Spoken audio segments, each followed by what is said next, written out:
কাফনের কাপড় মাথায়, হাতে লাইসেন্স করা আগ্নেয়াস্ত্র, এভাবেই প্রকাশ্যে মহড়া দিয়ে আলোচনায় আসা পাবনার ঈশ্বরদীর সাবেক ছাত্রদল নেতা জুবায়ের হোসেন বাপ্পীকে আটকের পর মুচলেকায় ছেড়ে দিয়েছে পুলিশ। এর প্রতিবাদে থানা ঘেরাও ও সড়ক অবরোধ করেছে বিএনপি, যুবদল, ছাত্রদল ও স্বেচ্ছাসেবক দলের নেতাকর্মীরা। সোমবার বিকেলে কাফনের কাপড় মাথায় বেঁধে হাতে শটগান নিয়ে ঈশ্বরদী শহরের প্রায় 2 কিলোমিটার সড়কে প্রকাশ্যে মহড়া দেন বাপ্পী। পরে থানায় গেলে তাকে হেফাজতে নেয় পুলিশ।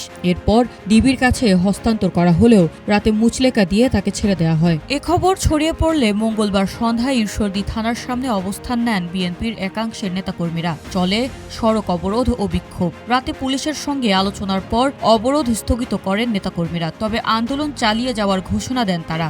পুলিশ বলছে বাপ্পির বিরুদ্ধে জিডি করা হয়েছে, আর তার হাতে থাকা শটগানটি বৈধ লাইসেন্সের হলেও প্রকাশ্যে মহড়ার ঘটনায় লাইসেন্স বাতিলের সুপারিশ করা হয়েছে।